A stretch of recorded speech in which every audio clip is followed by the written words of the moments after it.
You're listening to The Pink Change Purse, a podcast about possibilities, opportunities, and empowerment for women.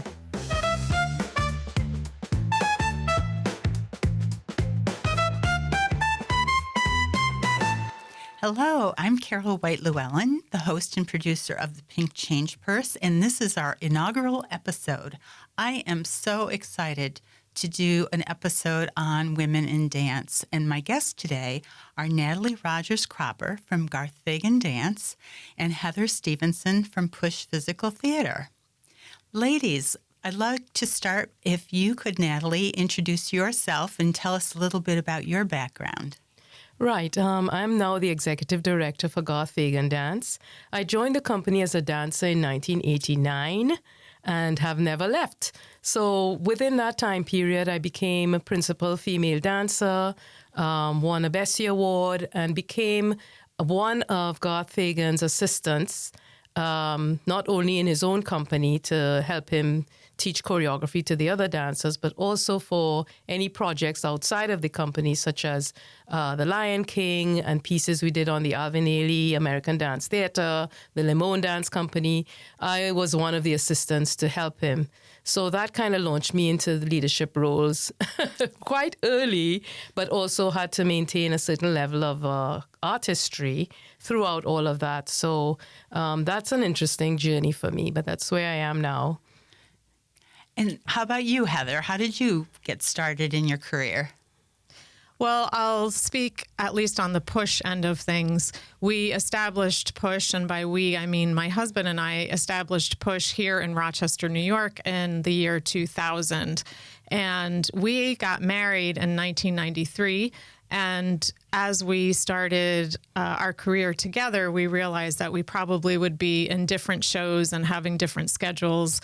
And we didn't want to be in separate shows. So we thought, let's create something that's really got our fingerprint on it and decide what that is that we want to do. And we wanted to do physical theater, which is a mix of dance, acting, mime, acrobatic. And we wanted to do non-traditional storytelling.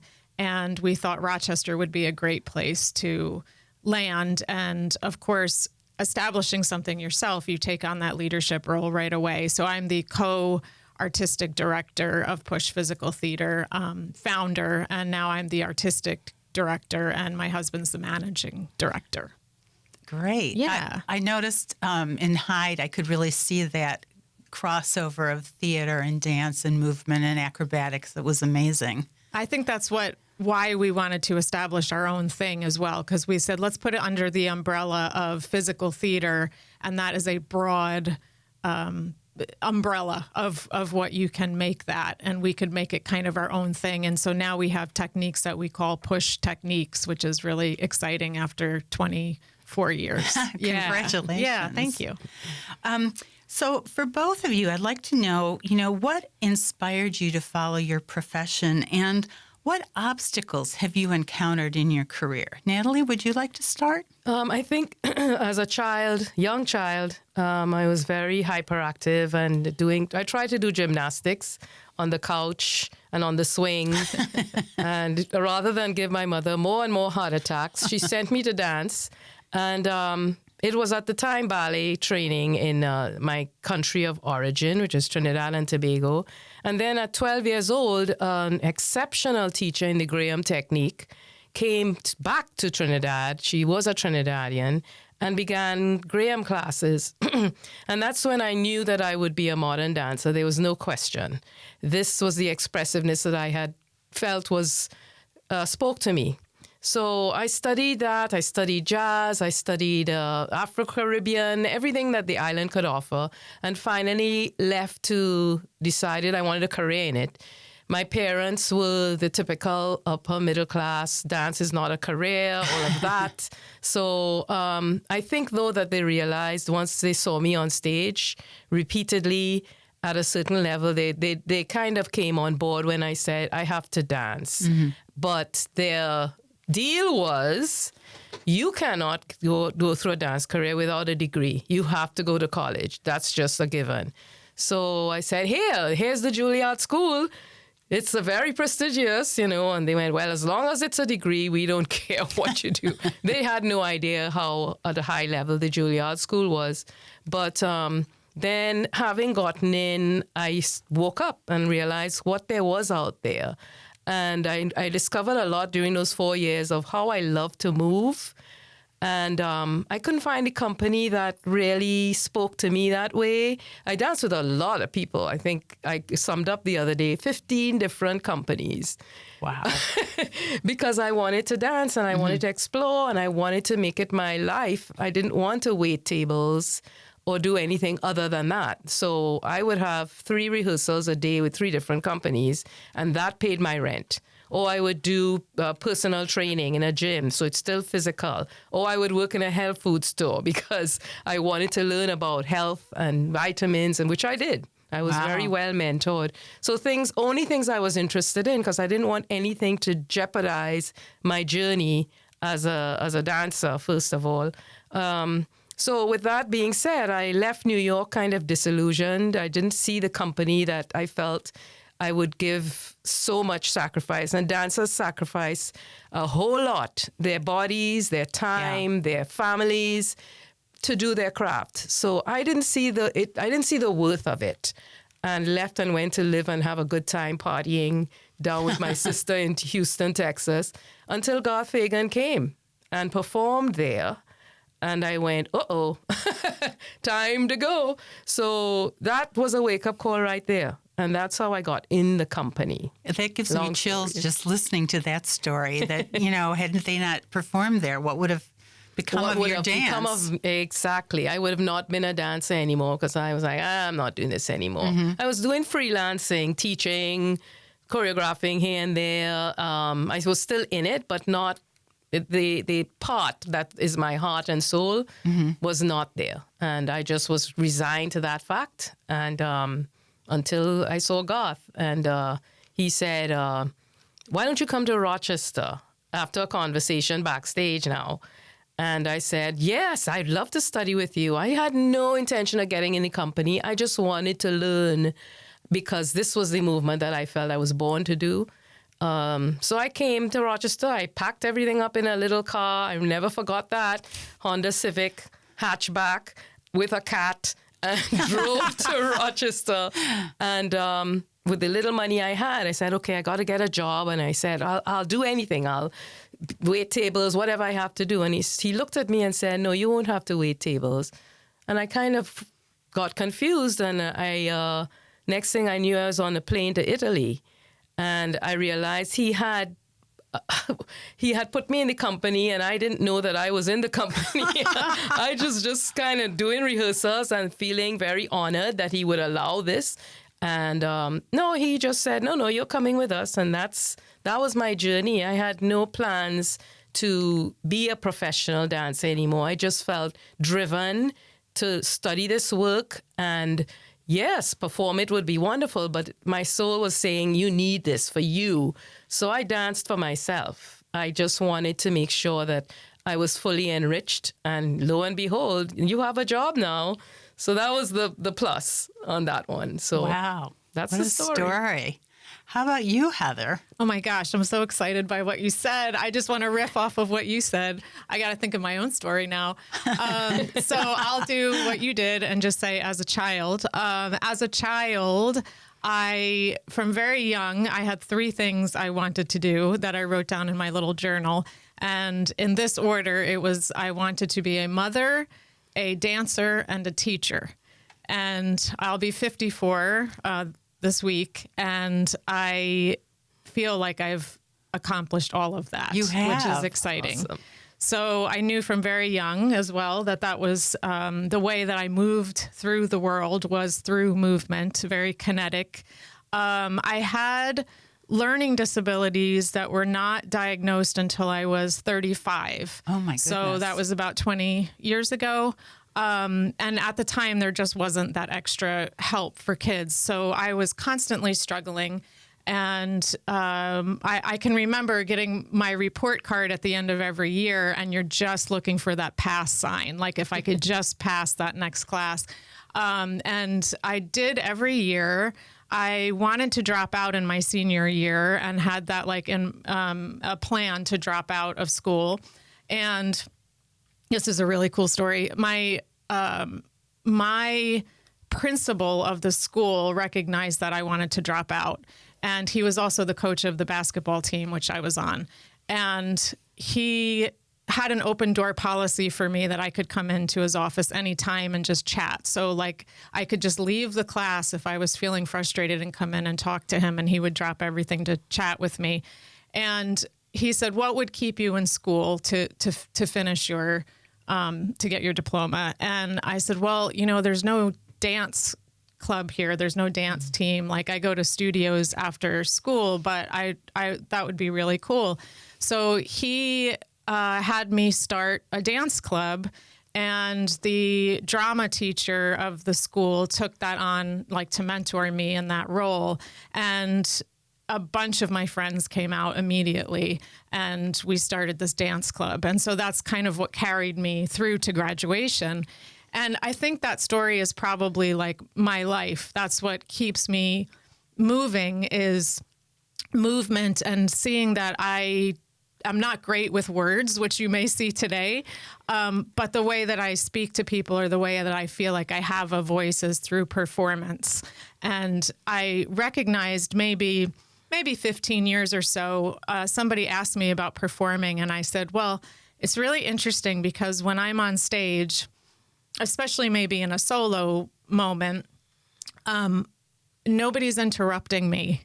And I just have the space to be able to speak. And not that I have like some big message, but it's just like, okay, this is me in the world. This is my space for a moment. And I just get to love people on this little spotlight. And I get to send you love and compassion and kindness and strength. And this is how I relate to you, is by being here under the spotlight.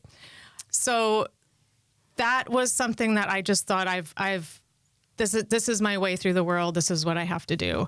And again, my husband and I didn't want to be on separate companies. And my big plan from when I was a teenager is, well, I'm just going to marry someone with a lot of money, and then I'm going to just get to dance. And if it brings in money, great. If not, I'll go do my thing and flit back home. But I married another dancer. So so yeah, my husband and I started at the same time, and he actually came over from England, and we joke, but it's true. He had 2 suitcases and a guitar in a guitar case, and that was it. And so when he came over here, he had planned to go home, but he met me, and 5 months later we were married. So we were quite young. He was 20 and I was 22. So I think for me, this is really all I've known, all I've wanted to do. The people that are in the communities of theater and dance, they're just fun, and they're creative, and they want to play, and they want to be disciplined, but they also want to play. And I play hard. So I feel like I want to have fun. I want to play. I want to be creative. And frankly, it keeps you really young. Like I'm around young people and young spirited people all the time. Mm-hmm. So this is all I want to do. And I want to spread the word, and I want to love people, and I want to inspire them to be better humans. And yeah, this is it for me. I hope I answered your question. I just get excited and I just keep going. That's a great story. It's really wonderful. So I want to talk a little bit about the community of dance and movement. You know, I know that women really dominate in the world of dance and movement. Like something like 80% of the people involved in dance are women. And yet women have a hard time rising to the positions of choreographer, artistic director, executive director. You both have defied this norm. Can you talk about that a little? Heather, you want to start? Sure.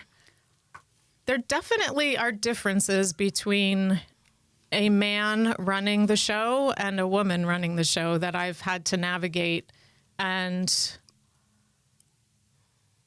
if you're a little too hard on people, then they think you're a little bitchy. Mm-hmm. Whereas if it's a man, it's like, wow, he really demands a lot from us for this art, and it's like high respect. And that's just my experience. And so I get some resistance quite often from, whatever groups that we're working with. I'll feel that resistance.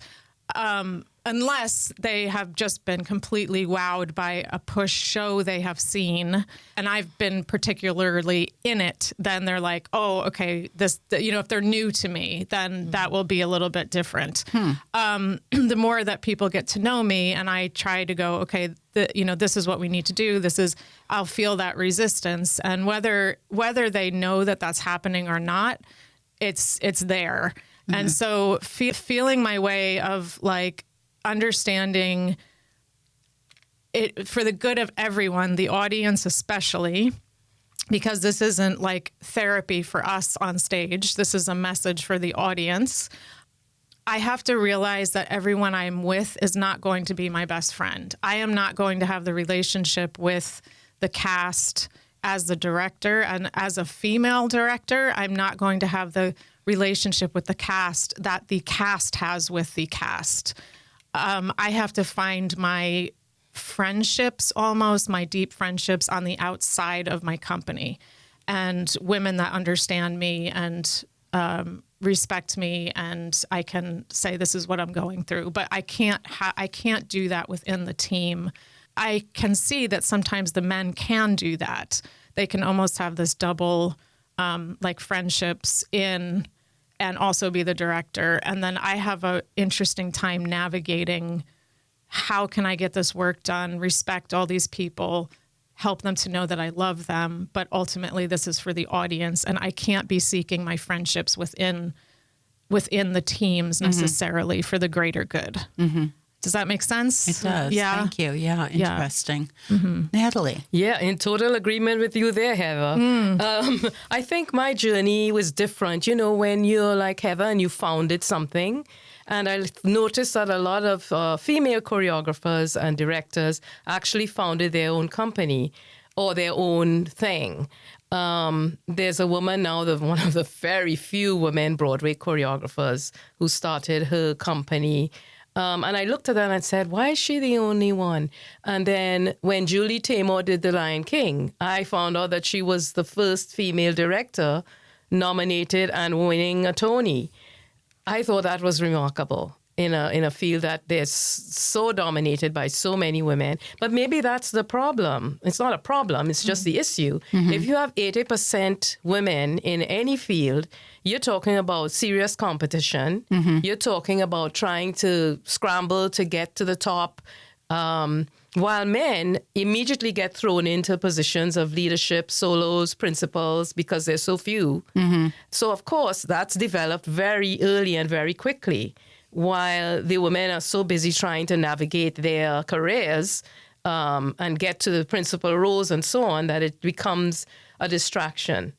But in my case with Garth Fagan, who is an interesting person in that he's never really adhered to the gender roles that much. Everyone had to do everything, especially the women had to jump as high as the men. The men had to be lyrical and sensitive and vulnerable like the women. So when we get that kind of teaching, and this also, by the way, is how I was raised. You have to give it up to the parents who never really told me there was any difference between myself and my brother or women and men in general in Trinidad and Tobago, because I was surrounded by family members and friends whose women and men would sit and speak about anything, and the women's opinions were just as strong as the men's. The arguments would go back and forth. This is what I grew up hearing. So I was not understanding the concept of not having to say anything. I didn't understand the concept of I am lesser than or I am weaker than. Interesting. So, and I noticed that I enjoyed movement that was very strong and athletic and big. And I wanted to do what the men were doing because that appealed to me. So come to the U.S. to find that that was not as acceptable as I thought. So I sort of navigated through that and went, well, this is the way I dance. I'm going to be a strong, high-jumping, fast dancer who picks up very quickly. I just had a talent for that. So, when I got to Garth, by the time I got to Garth, I had already been assistants for several people because of those talents all over the world. So I came to Garth and he saw it immediately and said, start the school. After 1 year, start the school. Amazing. I was like, okay. Because he saw the resume and went, oh, you did all this? All right, we're starting a Garth Fagan dance school for real. Not just classes, because he had done that for 25 years. No, a real school with children and so on. So I became the school person, and that grew and grew until I became school director and so on. So I think that the lack of women in leadership roles really has to do with what their goals are and how passionate they are in the art form. And I really feel that that's not taught enough to women. I feel that if they were passionate about what they were doing, they'd say, I want this to continue. What can I do? Because dancers are trained to be analytical. You can't not dance. Sorry, you can't not think and dance. You would end up injured or, your career's over. So we have a tremendous skill of analyzing movement and doing instantaneous decisions.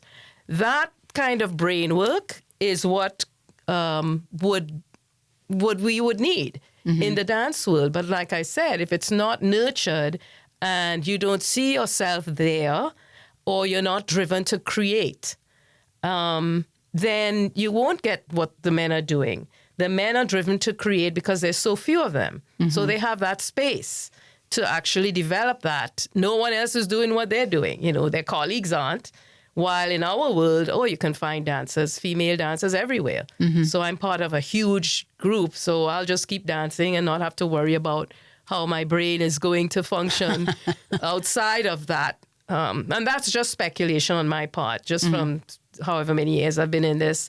I started at 6 years old, so that means a while. 62 years old now, seeing the patterns and not being afraid of being a representative in the dance world at all. I have no fear whatsoever because I understand the business and I understand Garth Fagan in particular and what his goals are, and how they were not gender specific. So he has accepted me as a choreographer despite the fact that I'm a female. My perspective would be different, and he embraced that completely. That's beautiful. You don't always get that. So I'm lucky in that sense. Or you just become a founding person like Heather and you go, okay, well, nobody's going to move me. I'll do it myself. So women who are like Heather who say, look, I don't want to be just somebody working for a male choreographer. I'll do my own thing. That's what's happened. I'm the lucky few who said, no, I want you to represent this company in this way. So, and that doesn't always happen at all. I can't remember another company that has done this so far. The Alvin Ailey company did do it. Alvin Ailey passed it on to Judith Jameson, and she then passed it on to another male, Robert Battle. But you see where I'm going, is that the choreographer, the founder, has to recognize that the female leadership is going to take this company forward in whatever way they choose. It wouldn't be my way, but it'll be their way. So it takes a real visionary to actually give us a chance to do things. So I'm wondering, I'm sorry, go ahead. Yeah, I just was going to add to what I was hearing. One thing that I wanted to say that I love about being a woman and now in my 50s, like really kind of knowing who I am, is I am not looking for, I don't know if the word is affirmation from other people or other directors, or I'm looking for connection with the audience, and I want to make sure I'm serving them to the best of my ability. But I'm so secure now, and I didn't have that like in my 20s and 30s. Yeah. And so even though maybe my skill, my hips aren't as loose as they were for kicking or things like that, I'm doing pretty well. But I've also found an art form that fits my body. And I took ballet, and ballet was fantastic for my foundations for sure. But I was never going to be a ballet dancer. That's just not what my body type is. And so I've found an art form that fits me. But one of the things I was going to mention is that, since I do kind of like, quote, know who I am now, finally at 50, one thing I notice, whether men or women, is when you have such like verbal processors and talkers that are talking about the show or the next choreography or how we're going to do things.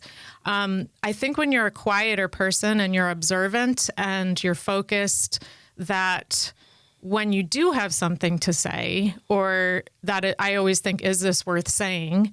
And then you say it, people really listen. Mm-hmm. And so I find I don't need to be talking all the time. Mm-hmm. And that does not also mean that you're not a director status or, choreographer status. It just means that I'm not going to, I don't want to overburden you with my speaking. Let's move more, talk less, move more. Let's find the answer in the movement. And then when I do have something to say, hopefully people are listening because I've kept that to a small amount. Mm-hmm. As you look across what's going on in this region, are you seeing that there are more women that are stepping into more vibrant roles, we'll say? In terms of not dancing so much, but like moving into more of a management or choreographer, director role. Is that happening in this region? It is. It actually is. Mm-hmm. I think more so the support system is 80% women. Mm-hmm. Maybe the assistant to the choreographer or these people are all women. The executive directors, women. The executive assistants, women, So it is slowly evolving. And I think because the next person who comes after the male leader, he's relying on the female that supported him. And that goes to the next. Mm-hmm. You see what's happening? So they're setting up a certain support system that features women. Mm-hmm. And then when they're backing out or have to leave, the woman is left. Mm-hmm. So that's what's been happening the past few decades. Slowly but surely, this has been the case. So it's glad to say that's happening because you need that balance. Mm-hmm. It really has to happen in all arts. So I think most artists welcome that. Mm-hmm. They just felt that, where am I going to find this woman? And I think now that women have progressed in terms of intellectual viability, the male leaders can trust them and put them in higher positions and then back away and go, hey, take over, please. You're the only person artistically first. And also in terms of administrative needs and so on. There are women are doing the both things while we were taught just be artists, you'll be fine, just dance. That's not going on anymore. So that's maybe one of the reasons. I don't know, Heather. Well, yeah. I also think that as women that we are very smart about our relationships like me sitting here today. Like in my mind, I've got about 10 people sitting here with me that got me to this microphone today. So I surround myself with quality people in my life. And if I don't understand how to do a certain job or I have an emergency where I was supposed to pick up the catering or whatever, my friends are always a phone call away. And sometimes during the year, I can't reciprocate that. And they know that, and I just have these amazing quality people in my life. So doing that, I think affords, women and men, but especially women with our friendships and relationships, professional and casual, it allows us now to be able to step into these roles when we know we have the support system around us. So there's many women that are in these roles that are like, hey, it's not just me sitting here. I've got 20 people sitting here with me. That kind of segues into my next question. It's talking about being a caregiver. I know you both have children, mm-hmm. and I like to talk about how you found a balance between being a performer, because you're on the road a lot, rehearsals, practice, and being a mom, or in some cases, I don't know if you have elderly parents that you're taking care of. How do you do that? What do you find that helps you? Would you like to speak Take first? away. Either way. Well, first of all, it's number of children, one. That helps you navigate. I think principally it's when any child is born into a family, they know only that family. So if your child from birth sees that you going to rehearsal at this hour, you're not available these hours, it becomes part of their lives. And I've always had to fight others on this who didn't understand that, you really should be there for your kid at night. And you'd get these kind of things when I had already organized a way to be with my daughter at certain times when I was available and so on. How I did that was not how anyone else would do it. So I couldn't explain to the regular 9-to-5 mother or the ones who believed in 9-to-5s how my day went and how I helped raise my daughter. And I think also crucial is your partner, male or female. If you have someone else there to cover for you, then which should happen anyway, that child needs to experience both parents.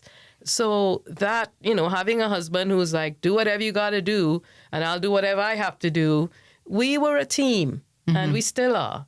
So that being said, that's how that was orchestrated. And remember, I hadn't gotten the role of executive director at all. I was a dancer, and I was the school director. So I could handle that. When I got pregnant, late in life, 35 or so years old, I stopped dancing for 8 years and just ran the school and rehearsed the company alongside the rehearsal director, Norwood Pennywell. And that was my job. I had said, no, I'm not going to do anything. I have a kid now, blah, blah. So Garth Fagan he's not happy with that decision as an artist, but he understood it intellectually, of course.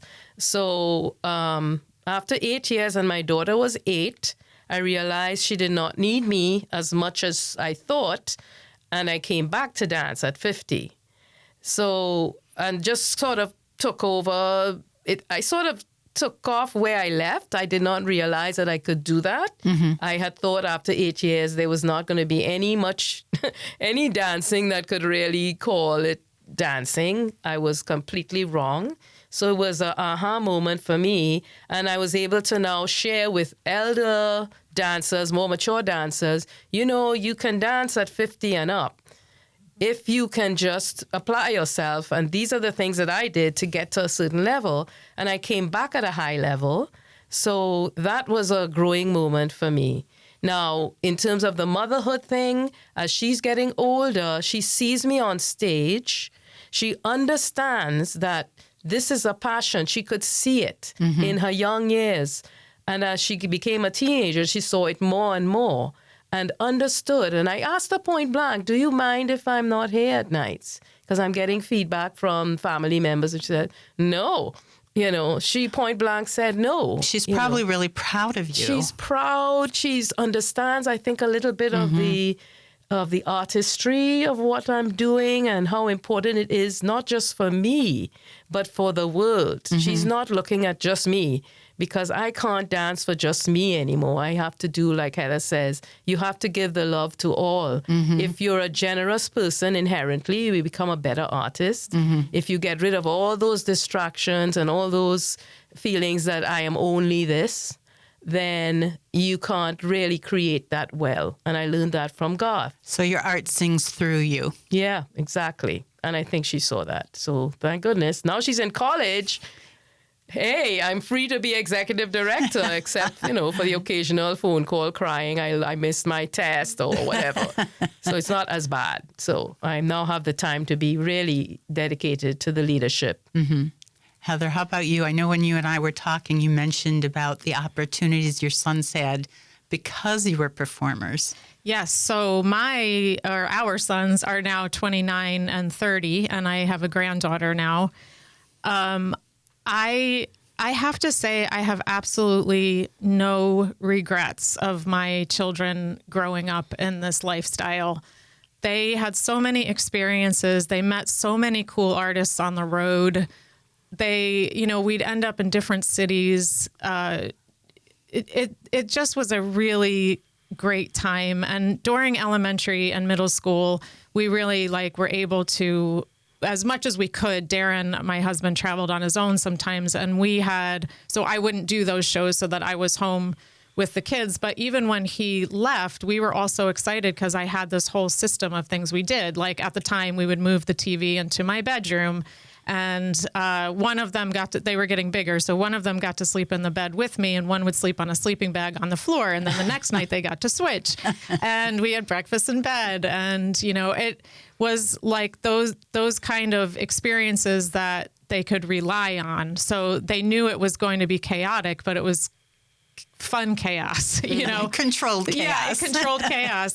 And I recently asked my 29-year-old son, I actually recently asked him, do you feel like you had an overly working mother? Was I ever absent? He said, no, I didn't feel like that at all. Sometimes I didn't even feel like you were working. And so it was such a lifestyle for them. That was just what we did. And one of them at 15, my older son, he started assistant stage managing, and now he often travels with us and is our stage manager and is fantastic. And the other one did not get into that, but he was on the other side just watching. And I remember he got his license when he was 17. Or had it, and he pulled up to pick me up after a performance. I wanted to go early. I knew my husband would be talking for a while. So he picked me up, and I got in the car, and he slapped me on the knee and said, "You did good, kid." I was like, this is the life I love, where he's just like, this is what mom does. It's kind of her norm, but people laughed, people cried. It's like, and like you said, how cool to be able to show our kids our passion. Mm-hmm. So I did have some concerns from other people, and that's fine.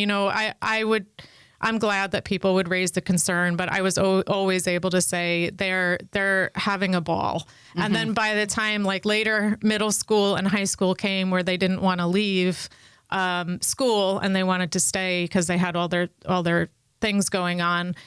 They would be with friends and people we trusted. And that, no joke, that's hard, and especially when they're very active teenage boys, you're going to get some calls in the middle of the night, mm-hmm. But I just keep my ringer on and then, okay, buddy, what's going on? And kind of talk them down. And then you get home and things are okay. But that's like every teenage boy, so you just have to learn how to navigate that mm-hmm. while you're on the road. But I have no regrets. I feel like we're a really tight family and probably better for it. And remember that, we're unique. We can bring our kids to work. That's right. This is unusual. Yeah. So, of course, our kids were in the room mm-hmm. with the pen when she was a baby and when she, and I'd go back and forth. Yep. So they saw dance very early mm-hmm. in their memory. The room, the studio, the music is going on and on and on. So that's a different situation than mm-hmm. just a kid who's never seen the studio and mom is never here. Mm-hmm. They never see what they do. Very different experience than actually witnessing from a young age mm-hmm. right up. I can't pick you up today, come to the studio. And they would come and wait and say, can I come in? And I go, yeah, come watch what we're doing. No problem. Yep. This is a different thing. And I think that's why the acceptance level is so high. So that actually mm-hmm. leads me into my next question is, what can dance companies, movement companies do to better support women? Mm. Can they have options for childcare? Is that a feasibility within budget constraints? Better health care? I'm curious to know, what you would, if you could have anything for the dance community to support women, what would it be? I don't know. I honestly, I'd have to hear more about if childcare would be feasible. Mm-hmm. I agree. Budgets are tight. Always tight. But the culture of a teenager being able to be dropped off at the studio in the afternoon and is doing their homework in the other room, or we set up a game system in the other room. So we had summer intensive going on, and I would just every break I'd step into the other room and, hey guys, I brought you some lunch, and do you guys want to go outside for a few minutes? One of the students say they'll run out with you and play some soccer, and then they come back in. You have to have kids that are also respectful. So I think it's almost like on a kid by kid basis, like, okay, we got to work with this family so that child knows how to be in a room and,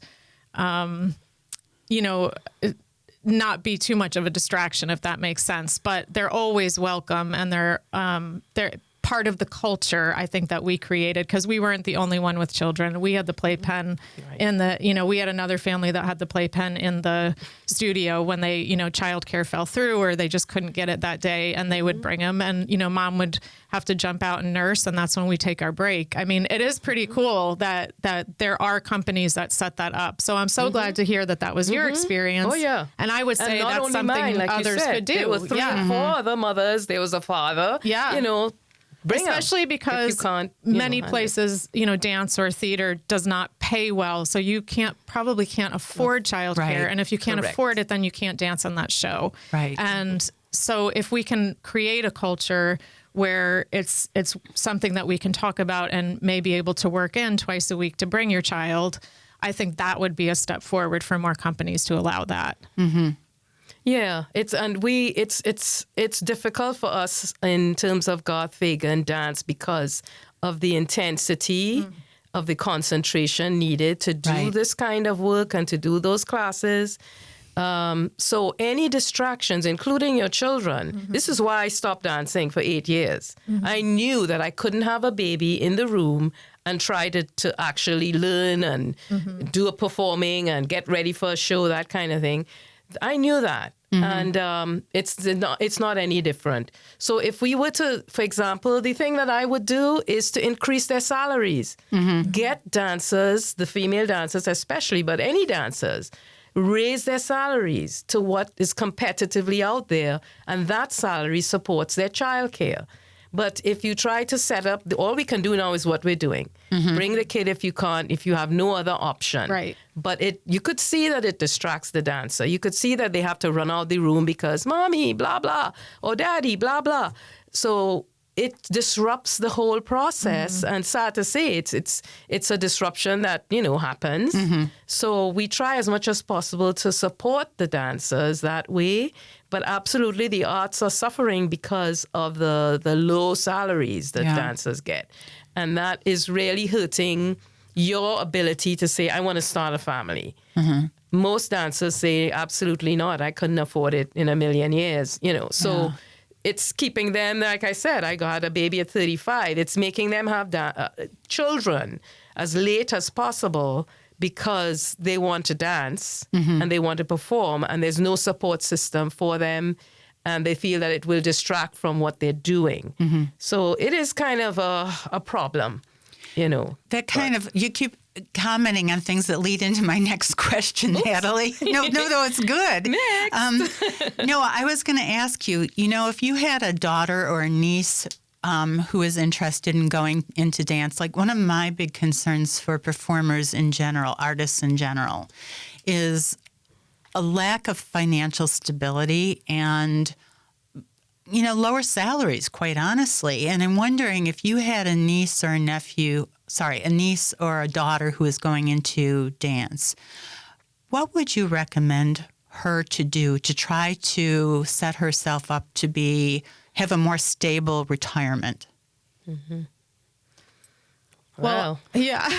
Well, one thing, I was talking to a girlfriend that I was going to come onto this show today, and we were talking about, that question that might come up. And she was joking about how she said, you are so good at thrifting. And I thought, gosh, I never thought about that. Like, I've made that such a game. Like, how cheap can I get something, and be able to put a little bit of that money away, or, so I don't, for me, I would say to a daughter or my nieces that instead of putting your money into things, put your money into yourself. And that means maybe a higher grocery bill for better groceries. That might mean, keeping up with your doctor visits. It might mean chiropractic. And so you're you're putting your money, because our body is the tool that we use. Yes. So a painter has the palette and the brushes. We have our literal bodies. And so instead of going for the big car and the big house, like, be comfortable if possible, but also put that money into your own health, because you are the tool that needs to be shined. And the other thing I would say is I wish that I had understood about investing a little bit earlier, and that's not something that I grew up with. And so fortunately, my husband actually got very interested in it. I don't know if you remember the book Rich Dad, Poor Dad. And he read that when I think the year we got married in 1993, and he wasn't raised that way either on that investing lifestyle, because we're not having a pension at the end of all of this. Right. So you have to start thinking early. And if you don't understand it, investing and your retirement funds, then get somebody who does. And, I have not learned that skill, but fortunately others around me have, and they can guide me. So I can say, okay, here's a small check that I've earned, and I'm going to put that into what should I put that in? And then they can guide me. So I don't have to learn about it because I have limited energy. But I can surround myself with people who can help me make the most of my money. And your retirement is going to come quicker than you think it is. So it's getting close, So that's what I would say is put your money into your tool yourself, and then also surround yourself with people that can help you put what you're earning for your retirement. Get someone who can help you with that if you don't understand it. Or if you love it and you're passionate about it, then you can do it yourself. What would you say, Natalie? I agree. Yeah, okay. And I especially want to harp on the taking care of your body. And that is crucial, because that really will take you through, but also developing other skills. So should your company be unable to provide a 401k, we're lucky because we do, but it's after a certain number of years that you can now apply for 401k with Garth, Fagan Dance. So the process is that you develop your craft as a dancer, you develop your know-how about money, business, you learn to manage your funds, and this is, again, what Heather is saying, gets people who know about that to advise you, because you're going to need those skills.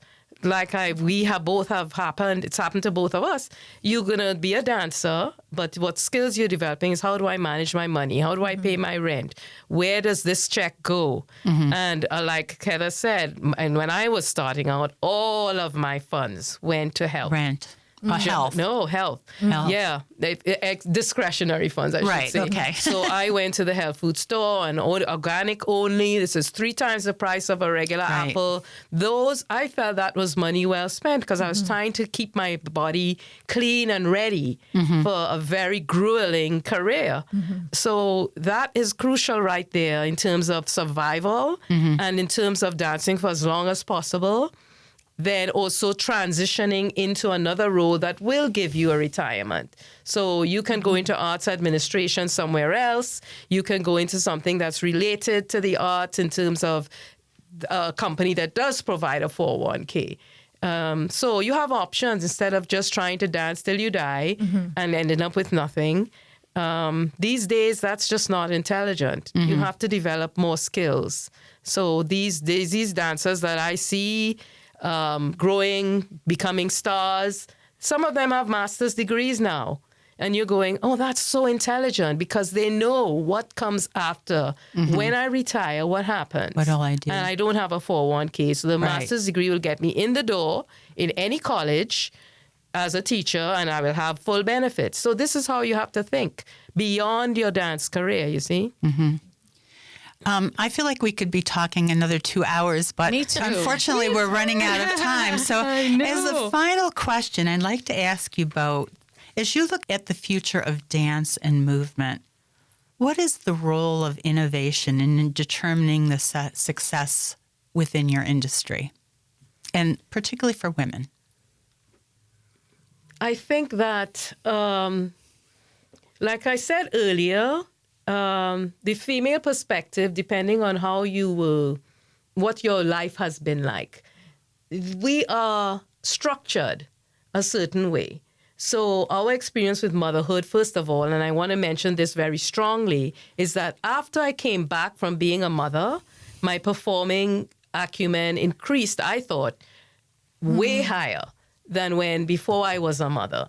So there is something to be said about your experiences as someone responsible and bearing a child and making sure that they're raised and as a good human being. I think that had a major role in my development. So I think that the innovation part comes from actually the older you get, the more enriched you are, as opposed to when I'm 22, I'm just going to create. That's all well and good, but I'm saying that the future of innovation in terms of women have to do with exactly what they do during their lives and channeling that into a creative energy and using it. I think too many women try to separate the two. I'm a mom and then I'm a dancer. It's like, no, you're all of that.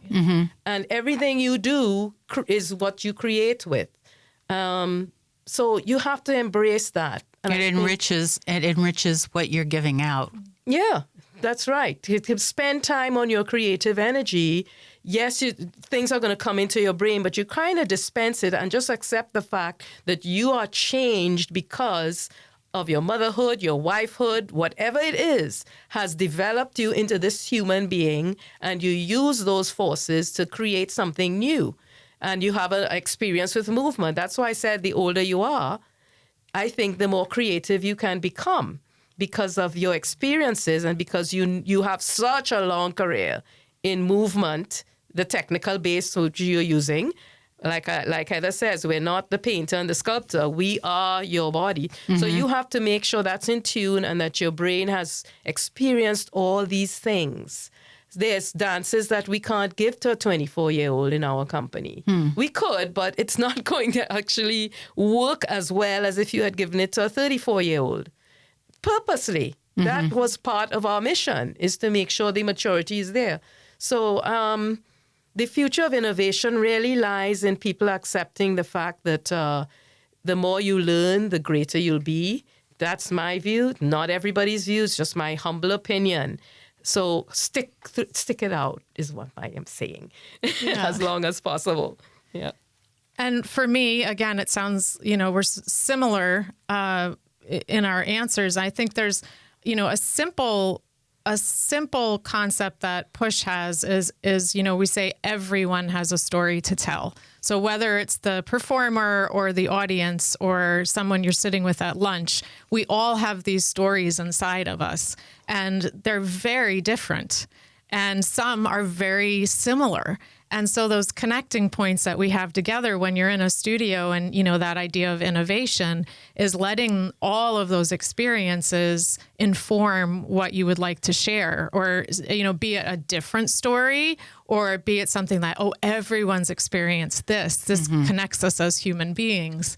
And the idea that I bring all of my stories that are within me and all of the roles that I play that are within me into the creative process, that's really exciting. And you never have to say, I don't really know what to do. That's what you'll get a lot of people doing. It's like, well, what did you do this morning? Well, I made a cup of coffee. Well, what did that feel like? How would that move? And so coffee is something that we can connect with, right? And so, or maybe it's a bigger story or something they want to unpack. It could be hilarious. It could be tragic, but allowing those stories to surface and understand that people want to connect with story is something that can keep us moving forward in the space of the stage. Ladies, this has been fabulous. Thank you so much for joining me. I'm Carol White Llewellyn, the host and producer of The Pink Change Purse, and my wonderful guests today have been Heather Stevenson from Push Physical Theater and Natalie Rogers-Cropper from Garth Fagan Dance. Thank you both. This was wonderful. Thank you. My pleasure.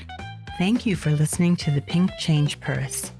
It is sponsored by Rochester Community Media Center and produced in conjunction with RocVox Recording and Production. It is made possible with funds from the Statewide Community Regrants Program, the regrant program of the New York State Council on the Arts, with the support of the Office of the Governor and the New York State Legislature, and administered by the Genesee Valley Council on the Arts.